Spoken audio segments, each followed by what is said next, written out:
ನಮಸ್ಕಾರ ವೀಕ್ಷಕರೇ, ನೀವು ನೋಡ್ತಾ ಇದ್ದೀರಾ ವಿಶ್ವವಾಣಿ ಮನೆ. ನಾನು ಕೇಶವ ಪ್ರಸಾದ್. ವೀಕ್ಷಕರೇ, ಇವತ್ತಿನ ದಿನಗಳಲ್ಲಿ GST ಬಗ್ಗೆ ರಾಜ್ಯದಲ್ಲಿ ಬಹಳ ದೊಡ್ಡ ಮಟ್ಟಿನ ಸುದ್ದಿಯಾಗಿದೆ. ಮುಖ್ಯವಾಗಿ ರಾಜ್ಯ ವಾಣಿಜ್ಯ ತೆರಿಗೆ ಇಲಾಖೆಯಿಂದ ಸಾವಿರಾರು ಮಂದಿಗೆ, ವರ್ತಕರಿಗೆ ಮುಖ್ಯವಾಗಿ 40 ಲಕ್ಷ ರೂಪಾಯಿಗಿಂತ ಹೆಚ್ಚು UPI ಮೂಲಕ ವಹಿವಾಟು ಅಥವಾ ಟ್ರಾನ್ಸಾಕ್ಷನ್ ನಡೆಸಿರುವಂತಹ ವರ್ತಕರಿಗೆ ನೋಟಿಸ್ ಕಳಿಸಿರುವಂತಹ ಸುದ್ದಿ ಬಹಳ ದೊಡ್ಡ ಒಂದು ಸಂಚಲನವನ್ನೇ ಸೃಷ್ಟಿಸಿದೆ. ಹಾಗಾದರೆ ಏನಿದು GST ಅಂದರೆ, GSTಯ ಈ ಒಂದು ವಿವಾದ ಏನು? ಹಾಗಾದರೆ ಈ ಸಂದರ್ಭದಲ್ಲಿ ವರ್ತಕರು ಏನು ಮಾಡಬೇಕಾಗಿದೆ? ಈ ರೀತಿಯ ಒಂದು ಎಲ್ಲ ಪ್ರಶ್ನೆಗಳಿಗೆ ಸಂಬಂಧಪಟ್ಟ ಹಾಗೆ ಸಮಗ್ರವಾದಂತಹ ಮಾಹಿತಿಯನ್ನು ಇವತ್ತಿನ ವಿಶೇಷ ಎಪಿಸೋಡ್ನಲ್ಲಿ ನಾವು ತಿಳ್ಕೊಳ್ಳೋಣ.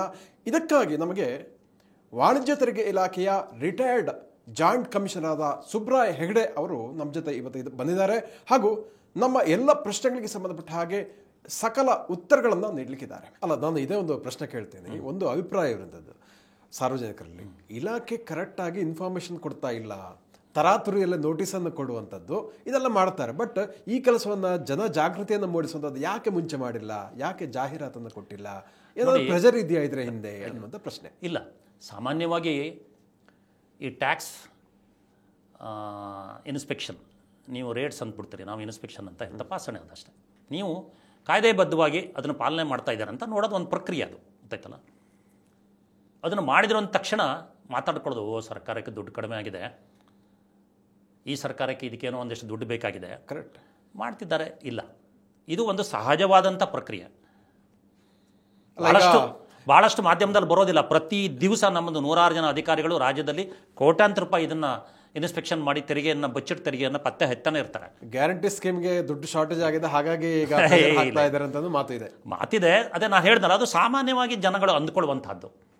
ಆದರೆ ಆ ಥರದ್ದು ಏನೂ ಇಲ್ಲ. ಓಕೆ, ಅಧಿಕಾರಿಗಳು, ನಾನು ಮೊದಲೇ ಹೇಳಿದ ಹಾಗೆ ಇದಿಷ್ಟು ಮಾಹಿತಿ ಸಿಕ್ತು. ಬಹುಶಃ ಮಾಹಿತಿಯನ್ನು ಇವತ್ತಂದ್ರೆ ಇವತ್ತು ಸಿಗೋಲ್ಲ ಮಾಹಿತಿ, ನಿಮ್ಗೆ ಗೊತ್ತಿದೆ. 40,000 ಜನರಿದ್ದು UPI ಇವನ್ನ ಆನ್ಲೈನಲ್ಲಿ ಅದು ಸಿಗುತ್ತೆ ಅಂತಂದ್ರೂ ಹೋಗಬೇಕು, ಬ್ಯಾಂಕ್ನವ್ರ ಹತ್ರ ಕೇಳಬೇಕು, ಅದು ಮಾಹಿತಿ ಸಿಗಬೇಕು, ಅದನ್ನು ಅನಲೈಸ್ ಮಾಡಬೇಕು, ಇದೆಲ್ಲ ನೋಟಿಸ್ ಹೋಗಬೇಕು. ಇದು ಭಾಳ ಜನ ಇದೆ, ಈಗ ಬೇಕು ಅಂತ ಅಲ್ಲ ಅದು. ಅಲ್ಲ, ಈಗ ಇದು ಕರ್ನಾಟಕದಲ್ಲಿ ಮಾತ್ರ ಆಗಿತ್ತಾ? ಬೇರೆ ರಾಜ್ಯಗಳು ಕೂಡ ಈ ರೀತಿ ಒಂದು ಇನ್ಸ್ಪೆಕ್ಷನ್ ಆಗ್ತಾ ಇದೆ? ನಾನು ಮಾಧ್ಯಮದಲ್ಲಿ ನೋಡಿದಾಗೆ ಮೊದಲು ಗುಜರಾತ್ ಅವ್ರು ಮಾಡಿದರು. ಓಕೆ, ಅದಾದಮೇಲೆ ಇನ್ನೂ ಮಧ್ಯಪ್ರದೇಶದವ್ರು ಮಾಡಿದರು. ನನಗೆ ಗೊತ್ತಿದ್ದಂಗೆ ಕರ್ನಾಟಕ 4ನೇ ರಾಜ್ಯ. ಇನ್ನೊಂದು ಹೇಳ್ತೀನಿ, ನಾನು ಒಬ್ಬ ಅಧಿಕಾರಿಯಾಗಿ ಅಥವಾ ನಾವೆಲ್ಲ ಸೇರಿ ಕರೆಕ್ಟ್ 2011ರಲ್ಲಿ ಆಗ ಈ UPI ಇರಲಿಲ್ಲ. Correct, credit card, debit card ಇತ್ತು. ನಿಜ. ನಾವು ಪಾಯಿಂಟ್ ಆಫ್ ಸೇಲ್ ಅಂತ ಒಂದು ಸಣ್ಣದು ಸ್ವೈಪಿಂಗ್ ಮಷಿನ್, ಹೌದು, ಅದನ್ನು ಇಟ್ಕೊಂಡವರಿದ್ದು ನಾವು ತಗೊಂಡು ಬಂದು ಡೀಟೇಲ್ಸನ್ನು ಕೆಲವು ಬ್ಯಾಂಕ್ಗಳು, HDFC ಈ ಥರ ICICI ಬ್ಯಾಂಕ್ಗಳಿಗೆ ಹೋಗಿ ಕೋಟ್ಯಾಂತರ ರೂಪಾಯಿ ಆ ಡಾಟಾವನ್ನು ತೆಗೆದುಕೊಂಡು ಬಂದು ನಾವು ಆವಾಗ ಇನ್ವೆಸ್ಟಿಗೇಷನ್ ಮಾಡಿದ್ದೀವಿ. ಇದೇನು ಹೊಸತಲ್ಲ, ಇದು ದೊಡ್ಡ ಪ್ರಮಾಣದಲ್ಲಿ ಆಗಿದ್ದರಿಂದ ಅದು ಗೊತ್ತಾಗ್ತಾ ಇದೆ. ಅದೇ ಥರ ಇನ್ನೊಂದು ಹೇಳ್ತೀನಿ ನಾನು, ಅದಕ್ಕಿಂತ ಹಿಂದೆ ಇದು ಭಾಳ ಹಿಂದೆ ನಾನು ಮಾಡಿರುವಂಥದ್ದು. ಈ ಸರ್ಕಾರ ಭಾಳ ದೊಡ್ಡ ಎಂಪ್ಲಾಯರ್, ನಿಮ್ಗೆ ಗೊತ್ತಿದೆ. ಕೋಟ್ಯಾಂತರ ರೂಪಾಯಿ ಕೆಲಸ ಮಾಡಿಸುತ್ತೆ ಸರ್ಕಾರ, ಎಷ್ಟು ಲಕ್ಷಾಂತರ ಕೋಟಿ, ಎಲ್ಲದಕ್ಕೂ ತೆರಿಗೆ ಇದೆ. ಈ ವರ್ಕ್ಸ್ ಕಾಂಟ್ರಾಕ್ಟರ್ ಇರ್ತಾರಲ್ಲ, ಅಥವಾ ಸರ್ಕಾರಕ್ಕೆ ಕೋಟ್ಯಾಂತರ ರೂಪಾಯಿ ಫರ್ನಿಚರನ್ನು ಕೊಡ್ತಾನೆ ಒಬ್ಬ, ಅಥವಾ ಇನ್ನೇನೋ ಹೆಲ್ತ್ ಡಿಪಾರ್ಟ್ಮೆಂಟಿಗೆ ಏನೋ ಸಪ್ಲೈ ಮಾಡ್ತಾನೆ, ಮೆಡಿಕಲ್ ಎಕ್ವಿಪ್ಮೆಂಟ್ಸ್, ಅವರಿಗೆ ಪೇಮೆಂಟ್ ಆಗೋದು ಟ್ರೆಜರಿಯಿಂದ. ಆಯ್ತಲ್ಲ, ನಾವೇನು ಮಾಡಿದ್ವಿ, ಟ್ರೆಜರಿಗೆ ಹೋದ್ವಿ. ಟ್ರೆಜರಿ ಹೋಗಿ ಆ ಕಾಲದಲ್ಲಿ 25 ಲಕ್ಷಕ್ಕಿಂತ ಇಷ್ಟಿಷ್ಟು ನನಗೆ ತಗೋಬ ಅಂತೇಳಿ ನಾವು ಅವ್ರನ್ನ ರಿಕ್ವೆಸ್ಟ್ ಮಾಡಿಕೊಂಡು, ಅದು ಸರ್ಕಾರ. ಇನ್ನೊಂದು ಏನು ಅಂದರೆ, ಈ ಕಾಯ್ದೆ ಈ ಮಾಹಿತಿಯನ್ನು ತೆಗೆದುಕೊಳ್ಳುವಂಥ ಸ್ಟ್ಯಾಚ್ಯುಟರಿ ಪವರ್ ಕೊಟ್ಟಿದೆ. ಹಾಗೆ ಕೊಡಲ್ಲ ನಿಮಗೆ. ಕೆಲವರು ನಾನು ನೋಡಿದೆ ಮಾಧ್ಯಮದಲ್ಲಿ, ಶಾಸನಾತ್ಮಕ ಅಧಿಕಾರ ಇದೆ, ಮಾಹಿತಿಯನ್ನು ಕಲೆಕ್ಟ್ ಮಾಡಲಿಕ್ಕೆ ಇದೆ. ಒಬ್ಬ ಅಥರೈಸ್ಡ್ ಆಫೀಸರ್ ಬ್ಯಾಂಕಿಗೆ ಅಥವಾ ಯಾರಿಗಾದರೂ ಕೇಳಿದರೆ ಇವರಿದ್ದು ಎಷ್ಟಿದೆ ಪೇಮೆಂಟ್, ಅದೇ ಥರ ನಾವು ಇನ್ನೊಂದು ಇಲಾಖೆ. ಅದು ಈಗ ಇಲ್ಲಿ ಅದೇ ಪ್ರಶ್ನೆ ಬಂದ, ಈಗ UPI ಆ್ಯಪ್ ಸಂಸ್ಥೆಗಳು ಇವರಿಗೆ ಯಾಕೆ ಮಾಹಿತಿಯನ್ನು ಕೊಟ್ಟರು? ಇದು ಅವರ ಖಾಸಗಿತನದ ಉಲ್ಲಂಘನೆ ಆಗುತ್ತಾ? ನೀವು ಒಳ್ಳೆಯ ಪ್ರಶ್ನೆ ಕೇಳಿದ್ರಿ. ಇದು ಬಹಳ ಕಡೆಗೆ ನಾನು ಆ ರೈಟ್ಸ್ ಇದೆಯಾ ಅನ್ನುವಂಥದ್ದು, ನಾನು ಈ ಗ್ಲೋಬಲ್ ಮೀಡಿಯಾದಲ್ಲೂ ಇದ್ರ ಬಗ್ಗೆ ಚರ್ಚೆ ಆಯಿತು. ಇಂಡಿಯಾದಲ್ಲಿ, ಕರ್ನಾಟಕದಲ್ಲಿ ಈ ಪ್ರೈವೇಸಿ ಮೇಲೆ ಬಹಳ ಅತಿಕ್ರಮಣ ನಡೀತಾ ಇದೆ ಅಂತ. ಹೌದು, ಅದು ಬಹಳ ನೀವು ತಾತ್ವಿಕವಾಗಿ ವಿಚಾರ ಮಾಡಿದರೆ ಹೌದು. ಆದರೆ ಇದು ಒಂದು ನಿರ್ದಿಷ್ಟ ಉದ್ದೇಶಕ್ಕಾಗಿ ನೀವು ಕಾಯ್ದೆ ಪ್ರಕಾರ ತೆರಿಗೆಯನ್ನು ಕಟ್ತಾ ಇದ್ದೀರಾ ಅಂಥೇಳಿ ಒಬ್ಬ ಅಥರೈಸ್ಡ್ ಆಫೀಸರ್ ಗೊತ್ತಾಯ್ತಲ್ಲ, ಅವನು ಕಾಯ್ದೆಬದ್ಧವಾಗಿ ಆ ಮಾಹಿತಿಯನ್ನು ತೆಗೆದುಕೊಂಡು ಬಂದಿದ್ದಾನೆ. ಅದನ್ನು ವಿಶ್ಲೇಷಣೆ ಮಾಡಿದ್ದಾನೆ. ಅದು ಆದಮೇಲೆ ಚಿಕ್ಕವರಿಗೆ ಬಿಟ್ಟಿದ್ದಾನೆ, ಬೇರೆಯವರಿಗೆ ನೋಟಿಸ್ ಕೊಟ್ಟಿದ್ದಾನೆ. ಕೊಟ್ಟಾದಮೇಲೆ ನಿಮಗೆ ಒಂದು ಅವಕಾಶ ಇದೆ ಹೇಳ್ಕೊಳ್ಳಿಕ್ಕೆ.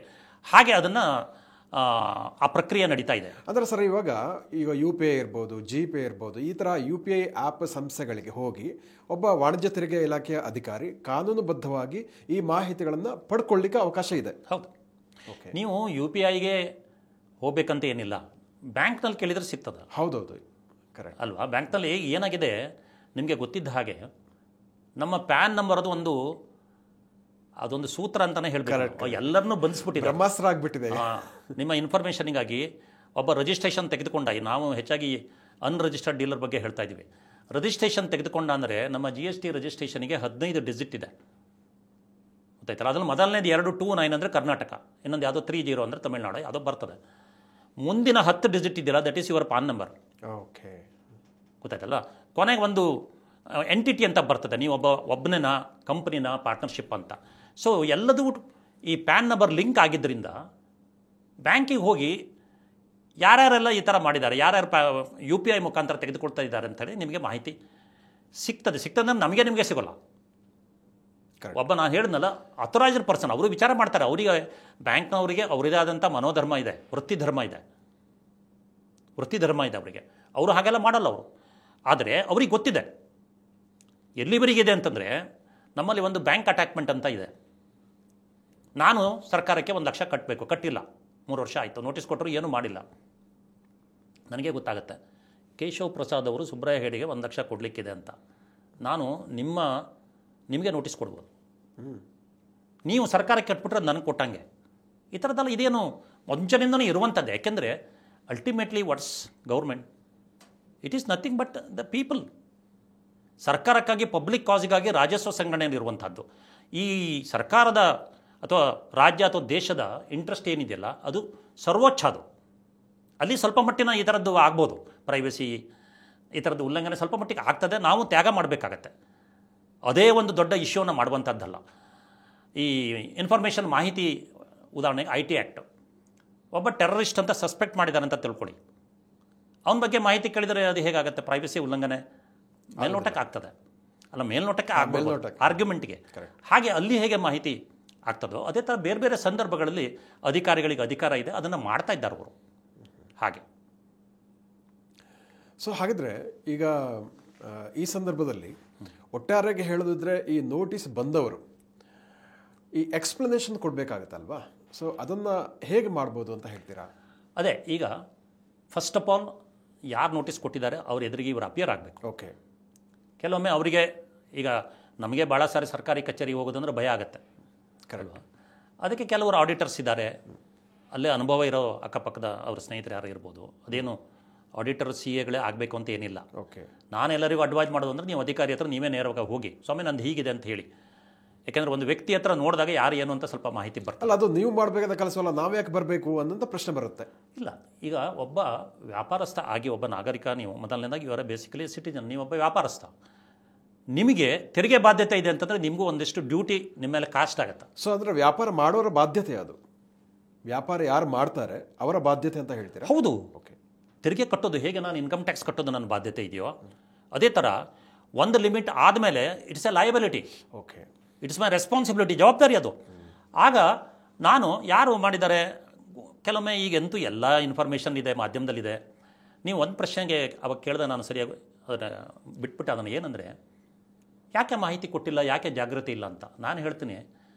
ವ್ಯಾಟ್ ಬಂದಿರೋ ಸಂದರ್ಭದಲ್ಲಿ, GST ಬಂದಿರೋ ಸಂದರ್ಭದಲ್ಲಿ ನೂರಾರು ಸಾವಿರಾರು ಸಂಪರ್ಕ ಸಭೆಗಳಾಗಿದೆ. ಓಕೆ, ನಾನೇ 16 ಕಡೆಗೆ ಅಥವಾ ಇನ್ನೂ ಹೆಚ್ಚು, ನಾನೊಬ್ಬ ರಿಟೈರ್ಡ್ ಆಫೀಸರ್ ಆಗಿ ನಾನು ಫಿಸ್ಕಲ್ ಪಾಲಿಸಿ ಇನ್ಸ್ಟಿಟ್ಯೂಟಲ್ಲಿ ಇದ್ದೆ ಅಂತ ನೀವು ಹೇಳಿದಲ್ಲ, ಅಂಥ ಸಂದರ್ಭದಲ್ಲಿ ಸಹಿತಾಗಿ ವರ್ತಕರ ಸಂಘದವರು, ಸಂಸ್ಥೆಗಳು, ಸಾರ್ವಜನಿಕರು, ಕೆಲವರು ನನಗೆ ಗೊತ್ತಿದೆ. ಇಲ್ಲಿ ಒಬ್ಬರು ಜಯನಗರದಲ್ಲಿ ಅಲ್ಲಿಯ MLA, ಅವರು ಕನ್ನಡದಲ್ಲೇ ನೀವು ಮಾತಾಡಬೇಕು ಬನ್ನಿ ಸರ್ ಅಂತ ನಂಗೆ ಕರ್ಕೊಂಡೋಗಿ ಮಾತಾಡ್ಸಿದ್ದಾರೆ. ಈ ಥರ ಅದಾದಮೇಲೆ ಪೇಪರ್ಗಳಲ್ಲಿ, ಮಾಧ್ಯಮಗಳಲ್ಲಿ ಸಾಕಷ್ಟು ಅಡ್ವರ್ಟೈಸ್ಮೆಂಟ್ಗಳೆಲ್ಲ ಬಂದಿದೆ, ಹೀಗೆ ಅಂತ ಬರ್ತಿರ್ತದೆ.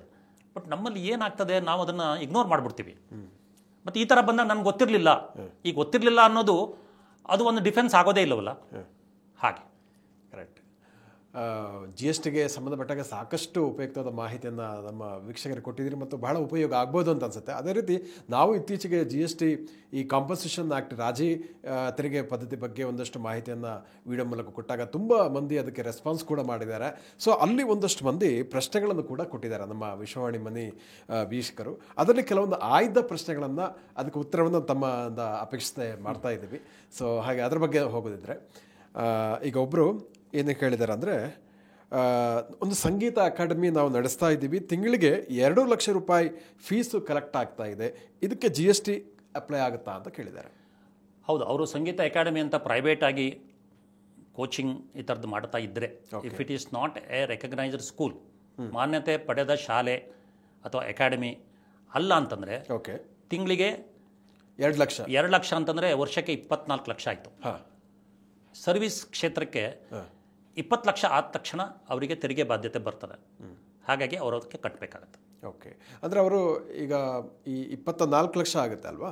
ಸೊ 4 ಲಕ್ಷಕ್ಕೆ ಕಟ್ಟಬೇಕಾಗತ್ತೆ ಅಲ್ವಾ, ಹೆಂಗೆ ಅದು? ಅಥವಾ 24 ಲಕ್ಷಕ್ಕೂ ಕಟ್ಟಬೇಕಾಗತ್ತೆ? ಅಲ್ಲ, ಅವರು ಈಗ ರಿಜಿಸ್ಟ್ರೇಷನ್ ತೆಗೆದುಕೊಳ್ಳುವಾಗ ರಿಜಿಸ್ಟ್ರೇಷನ್ 20 ಲಕ್ಷಕ್ಕೆ ಬರ್ತದೆ, ಅದಾದಮೇಲಿಂದ ಕಟ್ಕೊತ ಹೋಗ್ಬೇಕು ಅವರು. ಓಕೆ, ಅಂದರೆ 4 ಲಕ್ಷಕ್ಕೆ ಕಟ್ಟ. ಹೌದು. ಓಕೆ, ಸೊ ಇನ್ನೊಬ್ಬರು ದಿಬೇಶ್ ಜೋಸಫ್ ಅಂತ ಅವರೊಂದು ಪ್ರಶ್ನೆ ಕೇಳಿದ್ದಾರೆ.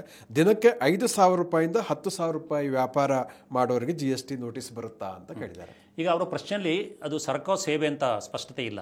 ಓಕೆ, ಸರಕಾದರೆ ಅವರಿಗೆ ಬರೋಲ್ಲ, ಯಾಕಂದರೆ 40 ಲಕ್ಷದ ಕಡಿಮೆ ಆಗುತ್ತೆ. ಸೇವೆ ಅಂತ ಅವರು ಏನಾದರೂ ಸರ್ವಿಸ್ ಸೆಕ್ಟರ್ಲಿ ಮಾಡ್ತಾ ಇರುವಂಥ ವ್ಯಾಪಾರ ಏನಾದ್ರು ಆಗಿದ್ದಿದ್ರೆ ಅವರಿಗೆ ನಾವು ಮ್ಯೂಸಿಕ್ ಅಕಾಡೆಮಿಗೆ ಏನು ಹೇಳಿದ್ವಲ್ಲ ಅದೇ ಉತ್ತರನೇ ಬರ್ತದೆ. ಓಕೆ, ಆಮೇಲೆ ಇನ್ನೊಬ್ಬರು ಮಂಜುನಾಥ್ ಅಂತ ಕೇಳಿದ್ದಾರೆ, ಜಿ ಎಸ್ ಟಿ ಬಿಲ್ ಯಾವ ರೀತಿ ಇರಬೇಕು ಅಂತ ಕೇಳಿದ್ದಾರೆ. ನಾನು ಹೇಳಿದೆ ಟ್ಯಾಕ್ಸ್ ಇನ್ವಾಯ್ಸ್, ಅದರಲ್ಲಿ ಎಲ್ಲ ಮಾಹಿತಿಗಳು ಇರಬೇಕು, ನೀವು ಯಾರು ಇತ್ಯಾದಿ.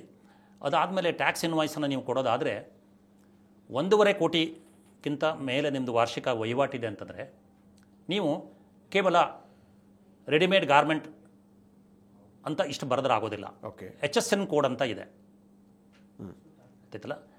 ನೀವು ಕೇಳ್ಬೋದು, ಸ್ವಾಮಿ ಅದು ಎಲ್ಲಿ ಸಿಗುತ್ತೆ ಅಂತ. ನೀವು ಯಾರ ಹತ್ರ ತೆಗೆದುಕೊಳ್ತಿರಲ್ಲ ಅದರಲ್ಲಿ ಅವ್ರು ಬರೀತಾರೆ, ಗೊತ್ತೈತಲ್ಲ, ದೊಡ್ಡ ಕಂಪನಿಯವರು ಬರೀತಾರೆ.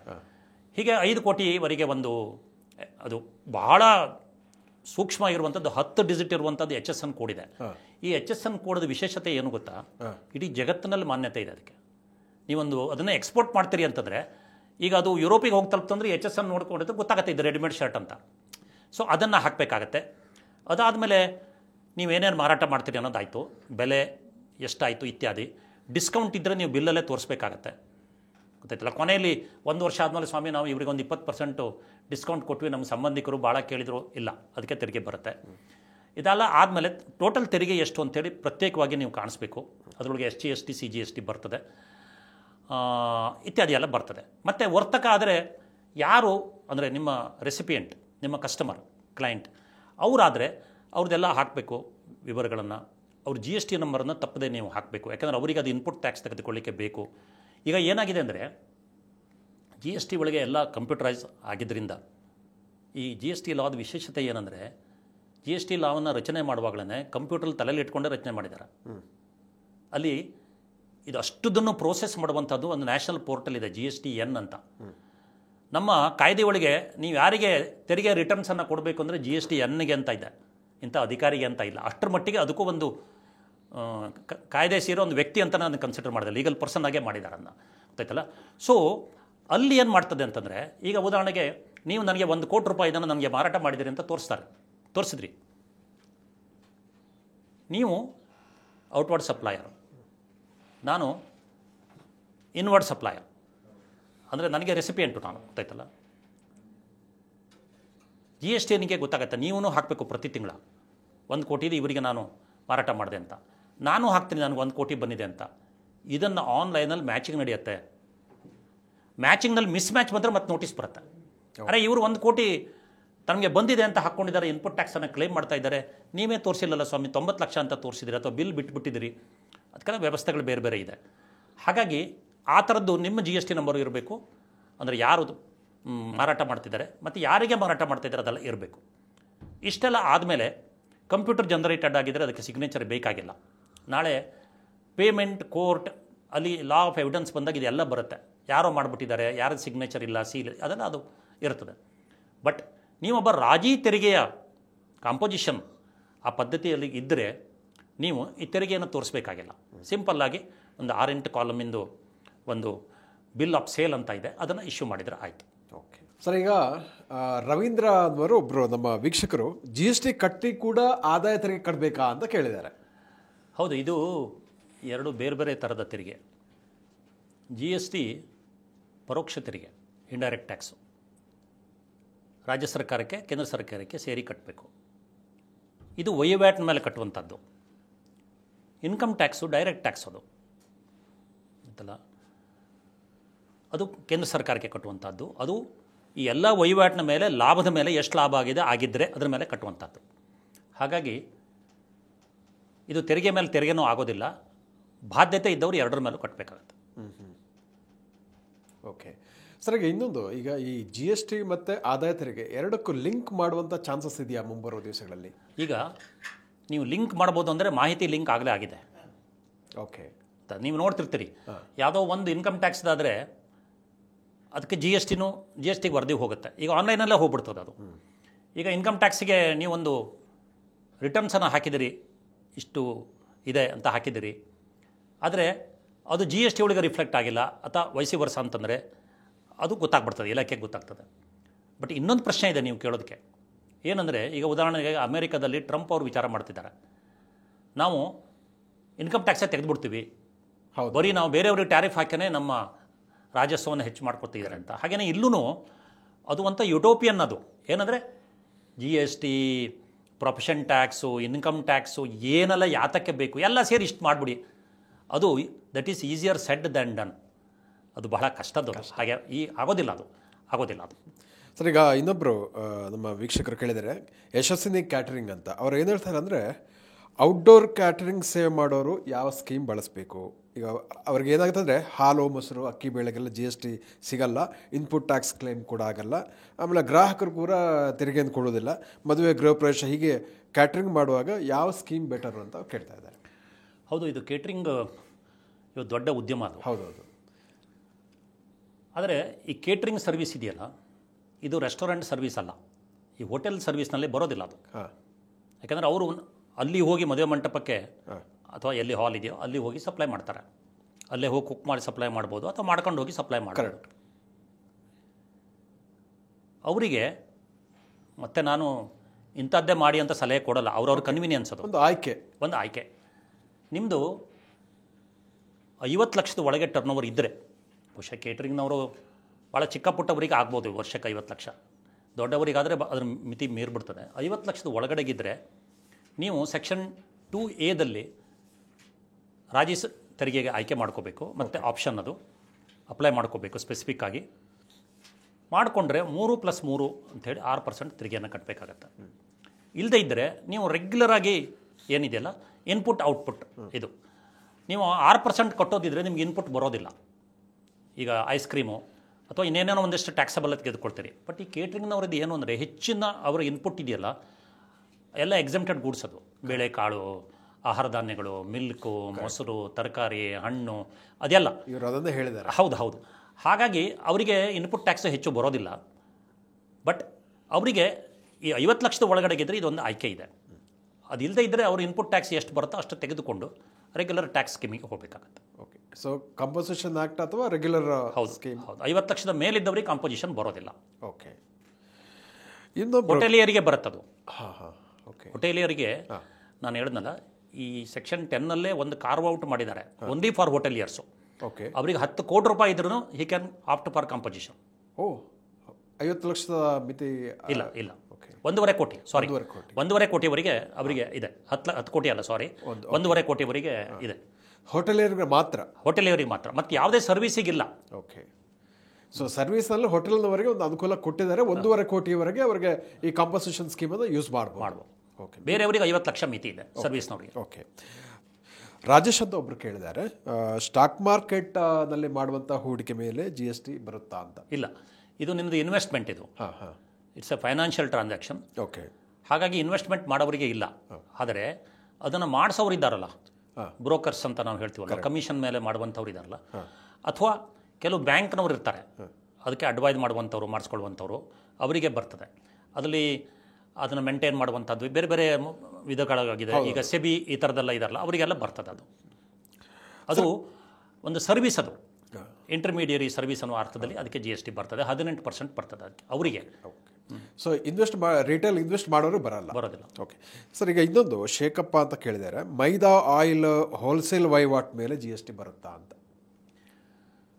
ಇಲ್ಲಿ ಈ ಮೈದಾ ಇದೆಯಲ್ಲ, ಅದು ಒಂದು ಆಹಾರ ಉಪಯೋಗಿಸುವಂಥದ್ದು. ಚಿಲ್ಲರೆಯಾಗಿ ಮಾರಾಟ ಮಾಡಿದರೆ ಅದಕ್ಕೆ ಟ್ಯಾಕ್ಸ್ ಇಲ್ಲ. ಓಕೆ.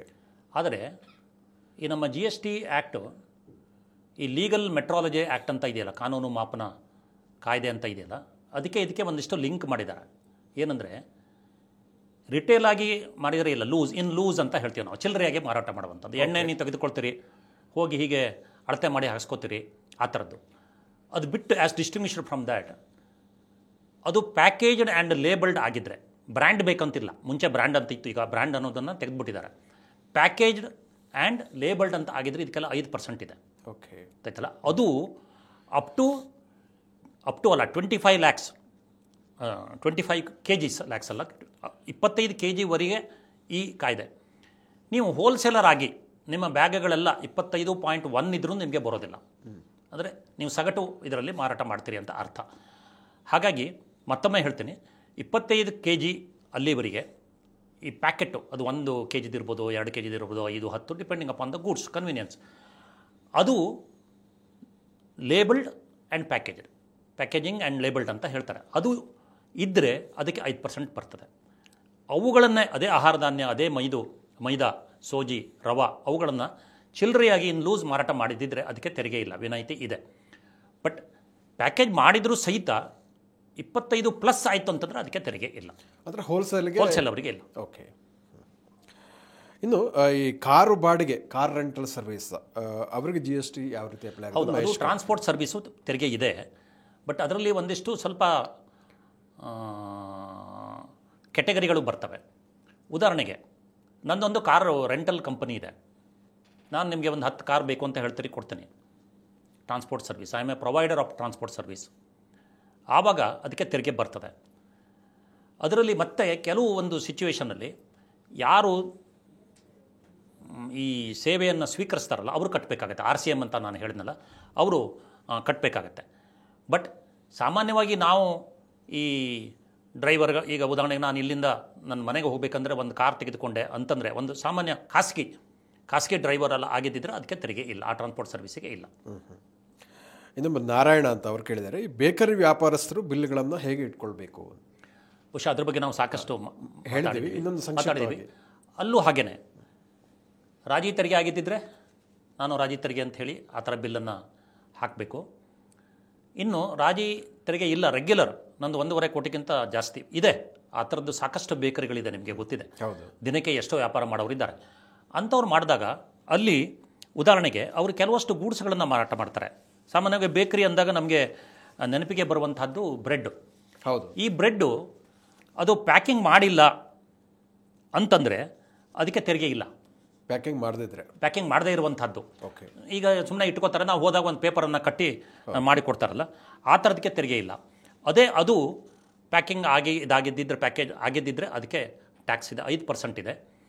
ಇನ್ನು ಅಲ್ಲಿ ಕೆಲವಷ್ಟು ಈ ಕೇಕ್ಸ್ ಆ್ಯಂಡ್ ಪ್ಯಾಸ್ಟ್ರೀಸ್ ಅಂತ ಇದೆ, ಬೇರೆ ಬೇರೆ ಸ್ನ್ಯಾಕ್ಸ್ಗಳು.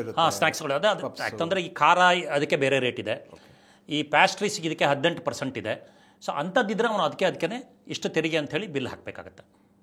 ಸೊ ಅದಕ್ಕೆ ಬೇರೆನೇ ಇದಾಗುತ್ತಾ ಹೇಗೆ ರೇಟು? ಒಂದೊಂದು ಅಲ್ಲಿ 3-4 ಐಟಮ್ ಇಟ್ಟಿರ್ತಾನಲ್ಲ ಅವನು. ಸ್ವೀಟ್ಗೆ ಬೇರೆ ರೇಟ್ ಇದೆ, ಬ್ರೆಡ್ ಎಕ್ಸಮ್ಟೆಡ್ಗಿದೆ, ಅದರಲ್ಲಿ ಅದೇ ನಾನು ಹೇಳ್ದಂಗೆ ಅದೇ ಪ್ಯಾಕೇಜ್ ಆಗಿದ್ದಿದ್ರೆ ಅದಕ್ಕೊಂದು ಅದು ಟ್ಯಾಕ್ಸಬಲ್ ಆಗಿರ್ತದೆ.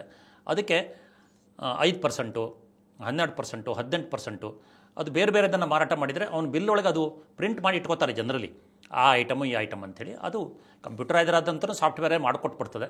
ಇವರು ಬರೆಯೋದಾದ್ರೂ ತಾವು ಏನೇನು ಮಾಡ್ತೀನಿ ಅಂತ ಗೊತ್ತಿರ್ತದಲ್ಲ ಅವರಿಗೆ, ಆ ಥರದಲ್ಲಿ ತೆರಿಗೆ ಅಂತ ಹಾಕ್ಕೊಬಿಟ್ರೆ ಲೆಕ್ಕ ಮಾಡಿ ಬರಿಬೇಕಾಗತ್ತೆ. ಓಕೆ. ಸೊ ವೀಕ್ಷಕರು ಕೇಳಿದಂತಹ ಅನೇಕ ಪ್ರಶ್ನೆಗಳಲ್ಲಿ ಬಹಳ ಆಯ್ಕೆಯ ಪ್ರಶ್ನೆಗಳನ್ನು ನಾವು ತೆಗೆದುಕೊಂಡು ಬೇರೆಯವ್ರಿಗೆ ಅದು ಉಪಯೋಗ ಆಗುತ್ತೆ ಅನ್ನುವಂಥ ಪ್ರಶ್ನೆಗಳಿಗೆ ಬಹಳ ಸಮಂಜಸವಾದ ಉತ್ತರಗಳನ್ನು ಕೂಡ ತಾವು ಕೊಟ್ಟಿದ್ದೀರಿ.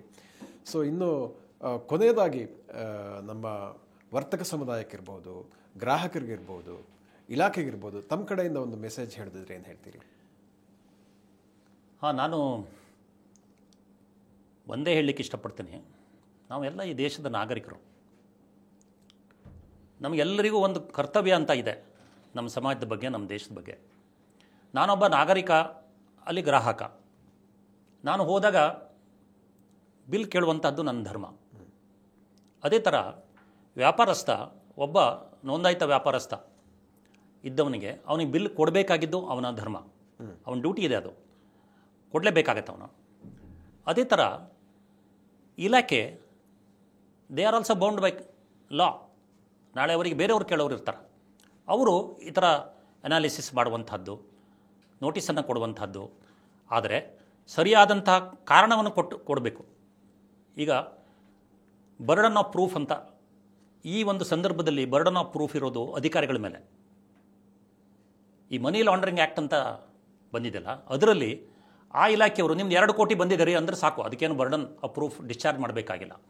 ಆದರೆ ಈ ಸಂದರ್ಭದಲ್ಲಿ ಇಲಾಖೆ ಅಧಿಕಾರಿಗಳು ನೀನು ಟ್ಯಾಕ್ಸಬಲನ್ನೇ ಮಾಡಿದೆಯಾ ಅಂತ ಪ್ರೂವ್ ಮಾಡುವಂಥದ್ದು ಅಧಿಕಾರಿಗಳ ಮೇಲೆ ಜವಾಬ್ದಾರಿ ಇದೆ, ಗೊತ್ತಾಯ್ತಲ್ಲ. ಕೇವಲ UPIದಲ್ಲಿ ಬಂತು ಅಂದ ತಕ್ಷಣ ಮಾಡಲಿಕ್ಕಾಗೋದಿಲ್ಲ. ಹಾಗಾಗಿ ಅವರೂ ಸಹ ಆದಷ್ಟು ತಮ್ಮ ವಿವೇಚನೆಯನ್ನು ಬಳಸಿ ಒಂದೇ ಸಾರಿ 4-5 ವರ್ಷಕ್ಕೆ ನೋಟಿಸನ್ನು ಕೊಟ್ಟಿದ್ದರಿಂದ ಇವರಿಗೆ ಸ್ವಲ್ಪ ಗೈಡ್ ಮಾಡಿ, ಕಾಯ್ದೆ ಮಿತಿ ಒಳಗೆ ಎಷ್ಟು ಸಮಯ ಕೊಡಲಿಕ್ಕೆ ಸಾಧ್ಯ ಇದೆಯೋ ಅಷ್ಟನ್ನು ಕೊಟ್ಟು ಹಂತ ಹಂತವಾಗಿ, ಈಗ ಇನ್ಸ್ಟಾಲ್ಮೆಂಟ್ ಇದೆ ಕಟ್ಟಲಿಕ್ಕೆ, ಒಂದೇ ಸಾರಿ ಒಬ್ಬನಿಗೆ 1 ಲಕ್ಷ ಕಟ್ಟಲಿಕ್ಕೆ ಆಗೋದಿಲ್ಲ, ಅವರಿಗೆ ಇನ್ಸ್ಟಾಲ್ಮೆಂಟ್ ಇದೆ. ಆ ಪ್ರೊಸೀಜರನ್ನು ಇಲಾಖೆಯಲ್ಲಿ ಅವರಿಗೆ ಅಧಿಕಾರಿಗಳು, ಈ ವರ್ತಕರಿಗೆ ಮಾಹಿತಿಯನ್ನು ನೀಡಬೇಕು. ಹಾಗೆ ಮಾಡಿ ಒಟ್ಟಿನ ಮೇಲೆ ಒಂದು ಕಡೆಗೆ compliance to law. Okay sir, ಈಗ ತಾವು ಇನ್ಸ್ಟಾಲ್ಮೆಂಟ್ ಬಗ್ಗೆ ಹೇಳಿದಿರಿ. ಸೊ ಅದು ಸಾಮಾನ್ಯವಾಗಿ ಎಷ್ಟು ತಿಂಗಳಿರುತ್ತೆ ಏನಾದರೂ ಹೇಳ್ಬೋದು? ನನಗೆ GST ಒಳಗೆ ಬಹುಶಃ 12 ಇರ್ಬೋದು ಅಂತ ಅನ್ಕೊಂಡಿದ್ದೇನೆ. ನನಗೆ I am not very sure. ಅದು ಅಧಿಕಾರಿಗಳು ನಿಮಗೆ ಮಾಹಿತಿಯನ್ನು ಕೊಡ್ತಾರೆ. ಯಾಕಂದ್ರೆ ಒಂದೇ ಸಾರಿ ಕಟ್ಟಲಿಕ್ಕೆ ಆಗೋದಿಲ್ಲ ಅಂತ, ಬಟ್ ಇಂಟ್ರೆಸ್ಟು ಇತ್ಯಾದಿಗಳು 20 ಲಕ್ಷ ಎಲ್ಲ ಬಂದಿರುವಂಥ ಸಂದರ್ಭದಲ್ಲಿ ಆಗ್ತದೆ. ಹಾಗಾಗಿ ಒಂದು ಕಡೆಗೆ ಲಾ ಎನ್ಫೋರ್ಸ್ಮೆಂಟು, ಇನ್ನೊಂದು ಕಡೆಗೆ ಲಾ ಕಂಪ್ಲೈನ್ಸ್ ಗೊತ್ತಾಯ್ತಲ್ಲ. ಇನ್ನೊಂದು ಕಡೆಗೆ ಈ UPIದು ಅಷ್ಟೇ ಬೆಳಕೆ. ನಾನು ಮಾಧ್ಯಮದಲ್ಲಿ ನೋಡ್ತಾ ಇದ್ದೆ, ಕೆಲವರು UPI ಇದನ್ನೇ ಕಿತ್ತು ಹಾಕ್ಬಿಟ್ಟಿದ್ದಾರೆ. ಹೌದೌದು, UPI ಡಿಜಿಟಲ್ ಇಂಡಿಯಾಕ್ಕೆ ಇದು ತೊಂದರೆ ಆಗೋದಿಲ್ವಾ, ನಾವು ಮತ್ತೆ ಕ್ಯಾಶ್ಗೆ ಹೋಗ್ತೀವಿ ಅಂತ ಹೇಳ್ತಾ ಇದ್ದಾರೆ. ಮೇಲ್ನೋಟಕ್ಕೆ ಹಾಗೆ ಕಾಣ್ತದೆ ಅದನ್ನು ನೋಡಲಿಕ್ಕೆ. ಆದರೆ ultimately it's the convenience of the customers. ನೀವು UPI ತೆಗೆದುಕೊಳ್ಳೋದಿಲ್ಲ ಅಂತ ನಾನು ಅವ್ರ ಹತ್ರ ಹೋಗ್ತೇನೆ. ಕರೆಕ್ಟ್. ಯಾಕಂದರೆ ಚಿಲ್ಲರೆ ಅದು ಎಷ್ಟು ಕಷ್ಟ ಇದೆ ಅಂತ ನಿಮಗೆ ಗೊತ್ತು, ನಮಗೆಲ್ಲ ಅಭ್ಯಾಸ ಆಗಿದೆ. ಈಗ ನಾವು ಸುಮಾರು 70-80% ಜನ ಅದಕ್ಕೆ ಆಗ್ಬಿಟ್ಟಿದ್ವಿ. ಇದು ನಮ್ಮ ದೇಶ ಅದರಲ್ಲಿ ಬಹುಶಃ ನಂಬರ್ 1 ಇದೆಯೇನೋ ಜಗತ್ತಿನಲ್ಲಿ. ನಿಜ. ಈಗ ಅಷ್ಟು ಕನ್ವೀನಿಯಂಟ್ ಆಗಿದೆ ನಮಗೆ. ವೀಸಾವನ್ನು ಕೂಡ ಹಿಂದಕ್ಕೆ ಇವಾಗ UPI ಮುಂದೆ ಹೌದು ಟ್ರಾನ್ಸಾಕ್ಷನ್ ನಾವು ಈ G7 ಸಂದರ್ಭದಲ್ಲಿ ಜರ್ಮನಿಯ ಮಂತ್ರಿಯವರು ಬಂದವರು ಕೋರ್ಮಂಗ್ಲದಲ್ಲಿ ಹೋಗಿ ಮೆಣಸಿನಕಾಯಿ ತೆಗೆದುಕೊಂಡ್ರು. ಅದು UPIದಲ್ಲಿ ಪೇಮೆಂಟನ್ನು ಮಾಡಿದರು. ಈ ವಾಸ್ ರಿಯಲಿ ಫ್ಲಾಬರ್ಗಾಸ್ಟೆಡ್ ಅಂತ, ಜಸ್ಟ್ ಸರ್ಪ್ರೈಸರ್ ಅಲ್ಲ, ಹೌದಾ ಇದೆಲ್ಲ ಸಾಧ್ಯ ಇದೆಯಾ ಅಂತ. ಅಷ್ಟರ ಮಟ್ಟಿಗೆ ನಾವು ಮುಂದುವರೆದಿದ್ದೀವಿ. ಹಾಗಾಗಿ ಅದನ್ನು ತಕ್ಷಣಕ್ಕೆ ನಾವು ಹಿಂದೆ ಹಾಕೋದು ತಪ್ಪದು. ಏನೋ ನಮಗೆ ಮತ್ತೊಂದು, ನಾನು ಮೊದಲೇ ಹೇಳಿದಾಗೆ, ನೀವು UPIದಲ್ಲಿ ತೆಗೆದುಕೊಂಡಿಲ್ಲ ಅಂದ ತಕ್ಷಣ ನಿಮಗೆ ತೆರಿಗೆ ಬರೋದಿಲ್ಲ ಅಂತಿಲ್ವಲ್ಲ. ನೀವು ಕ್ಯಾಶ್ ತೊಗೊಂಡ್ರೂ ಬರ್ತದೆ. ನೀವು ಆ ಕ್ಯಾಶನ್ನು ಏನು ಮಾಡ್ತೀರಿ, ಬ್ಯಾಂಕಿಗೆ ಹಾಕಬೇಕು ಆಯ್ತಲ್ಲ. ನಾಳೆ ಏನೋ ಒಂದು ತೆಗೆದುಕೊಳ್ತೀರಿ ಅಂತಂದರೆ, ಒಂದು TV ತೆಗೆದುಕೊಳ್ತೀರಿ ಅಂದ್ರೆ ಕ್ಯಾಶ್ ತೊಗೊಳ್ಳಲ್ಲ ಅವ. ಕರೆಕ್ಟ್. DD ಕೊಡಿ ಸ್ವಾಮಿ, ಚೆಕ್ ಕೊಡಿ ಸ್ವಾಮಿ ಅಂತ ಆವಾಗ ನಿಮಗೆ ನಿಮ್ಮ ಅಕೌಂಟಲ್ಲಿ ಗೊತ್ತಾಗ್ತದಲ್ಲ. ಅದು ಯಾವುದಾದ್ರೂ ಜ್ಯುವೆಲರಿ ಖರೀದಿ ಮಾಡುವಾಗ ಅಲ್ಲೂ ಕೂಡ 2 ಲಕ್ಷ ಆದಮೇಲೆ ಹೌದು, ನೀವು ಪ್ಯಾನ್ ಕಾರ್ಡ್ ಕೊಡಿ ಅಂತ ಹೇಳ್ತಾರೆ. ಹಾಗಾಗಿ ಅದು ಎಷ್ಟು ನೀವು ಪಾರದರ್ಶಕವಾಗಿರ್ತಾರೋ, ಎಲ್ಲರೂ ಕೇವಲ ವರ್ತಕರು ಅಂತಲ್ಲ, ಎಷ್ಟು ಪಾರದರ್ಶಕವಾಗಿರ್ತಾರೋ ಅಷ್ಟರ ಮಟ್ಟಿಗೆ ನಮ್ಮ ವ್ಯವಸ್ಥೆಗೆ ಒಳ್ಳೆಯದು, ನಮ್ಮ ಇಕಾನಮಿಗೆ ಒಳ್ಳೆಯದು. ಅದರಿಂದ ನಮ್ಮ ಟ್ಯಾಕ್ಸ್ ಬೇಸ್ ವಿಸ್ತಾರ ಆಗ್ತದೆ. ತೆರಿಗೆ ಹೆಚ್ಚು ಜನಕ್ಕೆ ತೊಂದರೆ ಆಗದೇ ಇದ್ದ ಹಾಗೆ ತೆರಿಗೆ ಸಂಗ್ರಹಣೆಯೂ ಒಳ್ಳೆಯದಾಗ್ತದೆ. ಒಟ್ಟಿನ ಮೇಲೆ ನಮ್ಮ ಸಮಾಜಕ್ಕೆ ಒಳ್ಳೆಯದಾಗ್ತದೆ. Correct sir. ಈಗ ತೆರಿಗೆ ಸಂಗ್ರಹಣೆ ಅಂತ ತಾವು ಹೇಳಿದ್ರಿ. ಈಗ ಈ ತೆರಿಗೆ ರಿಕವರಿ ಬಗ್ಗೆ ಹೇಳಿದ್ರೆ, ಈಗ ಚಾಣಕ್ಯ ಹೇಳ್ತದೆ, ಹೂವಿಂದ ಮಕರಂದವನ್ನು ಹೀರುವಾಗೆ ತೆರಿಗೆ ತಗೋಬೇಕು ಅಂತ. ಸೊ ಈಗ ಇಲ್ಲಿ ತೆರಿಗೆ ರಿಕವರಿ ಅದೇ ರೀತಿ ಆಗ್ತಾ ಇದೆಯಾ ಇಲ್ವಾ, ಏನು ಹೇಳ್ತೀವಿ ಅಂತ? ಇದು ಏನಾಗಿದೆ, ಚಾಣಕ್ಯ ಅದು ಹೇಳಿದ್ದು ಹೇಗೆ ಅಂದರೆ, ತೆರಿಗೆಯನ್ನು ವಿಧಿಸುವಾಗ ಓಕೆ ರೆಗ್ಯುಲರ್ ಕೋರ್ಸ್ ಆಫ್ ಬಿಸ್ನೆಸ್ಸಲ್ಲಿ ಓಕೆ ಇದು ಒಂಥರ 4-5 ವರ್ಷಕ್ಕೆ ಇರುವಂಥದ್ದು. ಓಕೆ. ಹಾಗಾಗಿ ಯಾರಿಗೆ ತೆರಿಗೆ ಬರ್ತದ ಅದು ಕೊನೆ ರೂಪಾಯಿವರೆಗೂ ವಸೂಲಿ ಮಾಡೇ ಮಾಡ್ತಾರೆ. ಎಕ್ಸೆಪ್ಟ್ ಒಂದು ಕರ ಸಮಾಧಾನ ಅಂತ ಯಾವಾಗಾದ್ರು 1 ವರ್ಷ 2 ವರ್ಷಕ್ಕೆ ಆ ಒಂದು ಸ್ಕೀಮನ್ನು ಬಿಡ್ತಾರೆ ಬಜೆಟಲ್ಲಿ. ಓಕೆ. ಕರ್ನಾಟಕ ಸರ್ಕಾರ, ಕೇಂದ್ರ ಸರ್ಕಾರ ಎಲ್ಲ ಮಾಡ್ತಾರೆ. ಅದು ನಂಗೆ ಗೊತ್ತಿಲ್ಲ. ಸೊ ಇದು ಬಂದಾಗುವ ಚಾನ್ಸಸ್ ಇಲ್ಲ ಅಂತ ಹೇಳಿದ್ರೆ? ಇಲ್ಲ, ಆ್ಯಸ್ ಆಫ್ ಟುಡೇ ಆ ಥರದ್ದು ಏನೂ ಇಲ್ಲ. ಅದಕ್ಕೆ ತೆರಿಗೆ, ಅದಕ್ಕಿರುವಂಥ ದಂಡ, ಇಂಟ್ರೆಸ್ಟು ಗೊತ್ತಾಯ್ತಲ್ಲ, ಇದು ಎಲ್ಲದು. ಮತ್ತು GST ಒಳಗೆ ಅಧಿಕಾರಿಗಳಿಗೂ ಡಿಸ್ಕ್ರಿಷನ್ ಅಂತ ಭಾಳ ಕಡಿಮೆ ಇದೆ. ಮೇ ಅಂತ ಇಲ್ಲ, ಮಸ್ಟ್ ಶುಡ್ ಅಂತಲೇ ಇದೆ. ಹಾಗಾಗಿ ಒಂದಿಷ್ಟು ಹಾಕಲೇಬೇಕಾಗತ್ತೆ ಅವರು. ಅದು ಆದಮೇಲೆ ಇವ್ರು ಕಟ್ಟಿಲ್ಲ ಅಂದ ತಕ್ಷಣ ಅಂಗಡಿ ಹತ್ರ ಬರ್ತಾರೆ, ನಿಮ್ಮ ಬ್ಯಾಂಕ್ ಅಕೌಂಟಿಗೆ ಹೋಗ್ತಾರೆ, ಅಥವಾ ಇನ್ಯಾವುದಾದ್ರು ವಿಧಿವಿಧಾನಗಳೇನಿದೆಯಲ್ಲ, ಯಾರು ಪ್ರೊಪ್ರೈಟರ್ ಇದ್ದಾರೋ, ಯಾರು ಪಾರ್ಟ್ನರ್ಸ್ ಇದ್ದಾರೋ, ಯಾವ ಕಂಪ್ನಿ ಡೈರೆಕ್ಟರ್ಸ್ ಇದ್ದಾರೋ, ಯಾರು ಇದ್ದಾರೆ ಅವ್ರು ಎಲ್ಲರಿಗೂ ಇದನ್ನು ಕಟ್ಟಬೇಕಾದಂಥ ಬಾಧ್ಯತೆ ಇದೆ. ವಸೂಲನ್ನು ಮಾಡ್ತಾರೆ, ಯಾಕಂದರೆ ಇದು ಸರ್ಕಾರದ ರಾಜಸ್ವ. ಅಲ್ಲ, ಈಗ ಇಲ್ಲಿ ಹೇಗೆ ಅಂದರೆ, ಈಗ ಈ ಬೇಕರಿ ಮತ್ತು ಕಾಂಡಿಮೆಂಟ್ ಮಾಡೋರಿಗೆಲ್ಲ ಲಕ್ಷ ಲಕ್ಷ ನೋಟಿಸ್ ಬಂದಿರೋದು, ಅಲ್ಲಿ ಹೆಂಗೆ ರಿಕವರಿ ಮಾಡ್ತಾರೆ? ಈಗ ಕೆಲವಷ್ಟು ಇರ್ರಿಕವರಬಲ್ ಆಗ್ಬೋದು, ಆದರೆ ನೀವು ಊರು ಬಿಡಬೇಕಾಗತ್ತೆ, ಮೈ ಮರೆಸ್ಕೋಬೇಕಾಗತ್ತೆ. ಅದು ಬಹುಶಃ ಯಾರಿಗೂ ಆಗೋದಿಲ್ಲ, ಯಾಕಂದರೆ ದುಡಿದು ತಿನ್ನಬೇಕಂತ ಒಬ್ಬ ಬಂದಿದ್ದಾನೆ, ಗೊತ್ತಾಯ್ತಲ್ಲ. ಹಾಗಾಗಿ ಆ ಥರದ ಪ್ರಕರಣಗಳು ಇಲ್ಲ ಅಂತಲ್ಲ, ಮುಂಚಿನಿಂದನೂ ತೆರಿಗೆ ತಪ್ಪಿಸಿ ಈಗ ನೀರವ್ ಮೋದಿನೋ ಅಥವಾ ಇನ್ನೊಬ್ಬರು ದೇಶ ಬಿಟ್ಟೇ ಓಡೋಗಿದ್ದಾರೆ ಅಂತ ಇರುವಂಥವ್ರು ಹೋಗಿದ್ದಾರೆ. ಹಾಗಾಗಿ ಕೆಲವ್ರದ್ದು ಆ ಥರ ಆಗೋದು ಇಲ್ಲ ಅಂತ ಹೇಳೋದಿಲ್ಲ, ಬಟ್ ಎಲ್ಲೆಲ್ಲಿ ಸಾಧ್ಯ ಇದೆಯೋ ಆ ಮೂಲಗಳನ್ನು ಪತ್ತೆ ಹಚ್ತಾರೆ. ಕರೆಕ್ಟ್.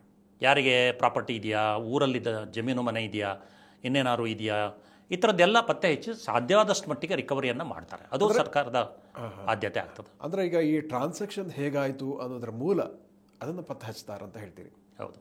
ಓಕೆ. ನಮ್ಮ ಇನ್ನು ಕೊನೆಯದಾಗಿ ಹೇಳಿದ್ರೆ, ಈಗ ಈ ಜಿ ಎಸ್ ಟಿ ಬಂದ ಮೇಲೆ ನಮ್ಮ ದೇಶದ ಇಕಾನಮಿಗೆ ಆಗಿರುವಂಥ ಉಪಯೋಗ ಏನು? ಜಿ ಎಸ್ ಟಿಗೆ ಮುಂಚೆ ಮತ್ತು ಈಗ ಆಗಿರುವಂಥ ಒಂದು ಪರಿವರ್ತನೆ ಬಗ್ಗೆ ಹೇಳಿದ್ರೆ. ನಮಗೆ ಜಿ ಎಸ್ ಟಿ ಬಂದ ಮೇಲೆ ಭಾಳ ಸರಳೀಕೃತವಾದಂಥ ಒಂದು ತೆರಿಗೆ ವ್ಯವಸ್ಥೆ ಬಂದಿದೆ. ಓಕೆ. ಇಡೀ ದೇಶಕ್ಕೆ ಒಂದು ಕಾಯ್ದೆ ಬಂದಿದೆ, ಆನ್ಲೈನ್ ಟ್ರಾನ್ಸಾಕ್ಷನ್ ಬಂದಿದೆ. ಇವತ್ತು ನಿಮಗೆ ಕರ್ನಾಟಕದಲ್ಲಿ ಜಿ ಎಸ್ ಟಿ ಲಾ ಗೊತ್ತಿದ್ದರೆ ನೀವು ಕಾಶ್ಮೀರದಲ್ಲಿ ಹೋದ್ರೂ ಅದೇ ಲಾ. ಮುಂಚೆ ಒಂದೊಂದು ರಾಜ್ಯಕ್ಕೆ ಬೇರೆ ಬೇರೆ, ಇಲ್ಲಿಂದ ನೀವು ತಮಿಳ್ನಾಡಿಗೆ ಹೋದರೆ ಬೇರೆ. ಒಬ್ಬ ಲಾರಿಯವನು ಸಾಗಣೆ ಮಾಡುವಂಥವನು ದಿಲ್ಲಿಂದ ಬಿಟ್ಟು ಪಾಂಡಿಚೇರಿ ತಲುಪಲಿಕ್ಕೆ 6-7 ರಾಜ್ಯದ ಮುಖಾಂತರ ಬರ್ತಾಯಿದ್ದ. ಒಂದೊಂದು ಚೆಕ್ ಪೋಸ್ಟಲ್ಲಿ ಒಂದೊಂದು ಥರದ ಕಾಯ್ದೆಗಳು, ಒಂದೊಂದು ಥರದ ಫಾರ್ಮ್ಗಳನ್ನು ತುಂಬಬೇಕಿತ್ತು, ಮಾಡಬೇಕಿತ್ತು.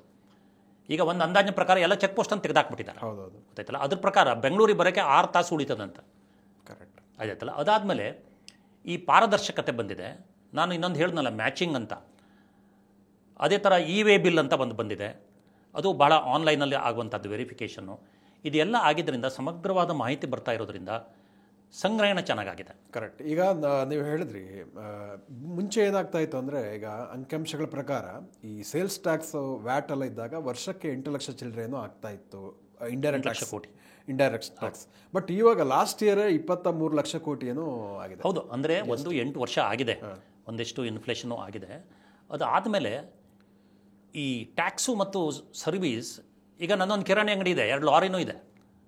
ಮುಂಚೆ ಕಿರಾಣಿ ಅಂಗಡಿ ನಾನು ಕಟ್ತೇನೆ ಅಂದರೂ ಲಾರಿ ಕಟ್ತಿರ್ಲಿಲ್ಲ, ಅಥವಾ ಇನ್ಯಾವುದೋ ಒಂದು ಸರ್ವಿಸ್ ಇದೆ, ಜೊತೆಗೆ ಏನೋ ಗೂಡ್ಸು ಇದೆ. ಈ ಥರದ್ದು ಸೇವೆ ಮತ್ತು ಸರಕು ಹೊಂದಾಣಿಕೆ ಆಗ್ತಾ ಇರೋದ್ರಿಂದ, ಹೆಚ್ಚು ಆನ್ಲೈನ್ ಆಗಿದ್ದರಿಂದ, ರಿಟರ್ನ್ಸ್ ಆನ್ಲೈನ್ ಆಗಿದ್ದರಿಂದ, ಈ ಥರ ಮಾಹಿತಿಯ ವಿನಿಮಯ ಆಗ್ತಾ ಇದ್ದರಿಂದ, ಜಾಗೃತಿ ಆಗ್ತಾ ಇರೋದ್ರಿಂದ, ಜೊತೆಗೆ ನಮ್ಮ ಪ್ರೋ ಆ್ಯಕ್ಟಿವ್ ಆಫೀಸರ್ಸ್ ಈ ಥರ UPI ಈ ಥರದ ಮಾಹಿತಿಯನ್ನು ತೆಗೆದುಕೊಂಡು ಎಲ್ಲೆಲ್ಲಿ ಸೋರಿಕೆ ಆಗಿದೆ, ಸೋರಿಕೆಯನ್ನು ನಾನು ನೆಗೆಟಿವ್ ಆಗಿ ಹೇಳ್ತಾ ಇಲ್ಲ, ಗೊತ್ತಿಲ್ಲದನೂ ಆಗಿರ್ಬೋದು. ಹೌದೌದು. ಇದು ಈ ಪಾಪ ಇವರಿಗೆಲ್ಲ ಗೊತ್ತಿದ್ದು ಮಾಡ್ತಾರೆ ಅಂತ ಯಾರೂ ಹೇಳಲಿಕ್ಕೆ ಸಾಧ್ಯ ಇಲ್ಲ, ಗೊತ್ತಿಲ್ಲ ಅವರಿಗೆ ಅಷ್ಟೇ.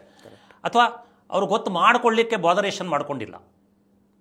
ಈಗ ಎಷ್ಟೋ ಕಡೆಗೆ ಪೇಪರ್ಲಿ ಬರ್ತದೆ, ವ್ಯಾಪಾರಿ ಸಭೆಗಳಾಗ್ತವೆ, ಇಲಾಖೆಯವರು ಹೋಗ್ತಾರೆ, ನಾನು ಇಷ್ಟು ಮಾಡ್ತಾ ಇದ್ದೀನಿ, 1 ಕೋಟಿ ಆಗಿದೆ, ಪಕ್ಕದ ಅಂಗಡಿ ನೋಡಿ ಇವರೇ ಪರ್ಚೇಸ್ ಮಾಡ್ತಾರೆ, ಅದರಲ್ಲಿ ತೆರಿಗೆ ಅಂತ ಇವರಿಂದ ಅವರು ಕಲೆಕ್ಟ್ ಮಾಡಿರ್ತಾರೆ, ಬಿಸ್ಕತ್ಗೆ ಅಥವಾ ಸೋಪಿಗೆ ಅಥವಾ ಟೂತ್ಪೇಸ್ಟಿಗೆ, ಇನ್ನೊಂದಕ್ಕೆ.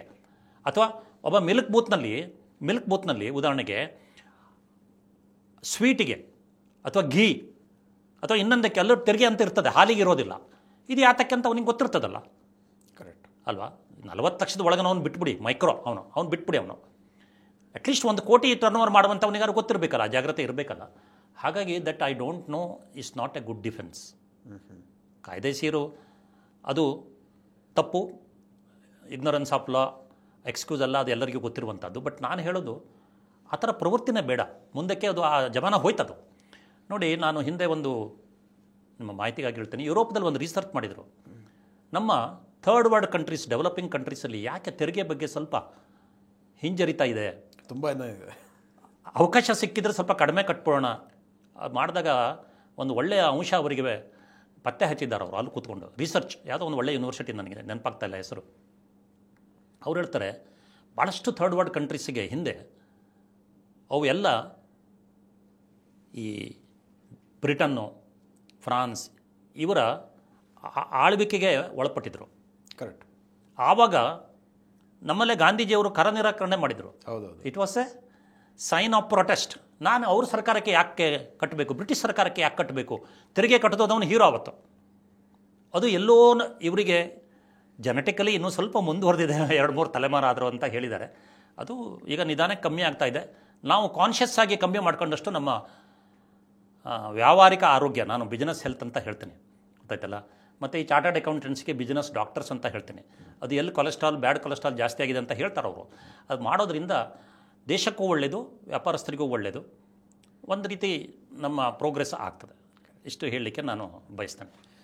ನಮ್ಮ ವೀಕ್ಷಕರಿಗೆ ಇಷ್ಟು ಹೊತ್ತು ಸುದೀರ್ಘವಾಗಿ GSTಯ ಒಂದು ಆಗುಹೋಗುಗಳ ಬಗ್ಗೆ, ಈಗ ಏನಾಗಿದೆ ಅನ್ನೋದ್ರ ಬಗ್ಗೆ, ಮತ್ತು ಮುಖ್ಯವಾಗಿ ಈ ವಿವಾದ, ಈ GST ನೋಟಿಸ್ ಬಂದಿರೋದ್ರ ಬಗ್ಗೆ, ಯಾಕೆ ಇದಾಗಿದೆ, ಮತ್ತು ಇಡೀ ನಮ್ಮ ದೇಶದ ಒಂದು ಇಕಾನಮಿಗೆ GST ಯಾವ ರೀತಿಯಲ್ಲಿ ಸಹಕರಿಸ್ತಾ ಇದೆ ಅನ್ನೋದ್ರ ಬಗ್ಗೆ ಸಾಕಷ್ಟು ಉಪಯುಕ್ತವಾದ ಮಾಹಿತಿಗಳನ್ನು, ಜೊತೆಗೆ ನಮ್ಮ ವಿಶ್ವವಾಣಿ ಮನೆಯ ವೀಕ್ಷಕರ ಪ್ರಶ್ನೆಗಳು ಕೂಡ ಸಮಂಜಸವಾದ ಉತ್ತರಗಳನ್ನು ನೀಡಿದ್ದಕ್ಕಾಗಿ ಧನ್ಯವಾದಗಳು.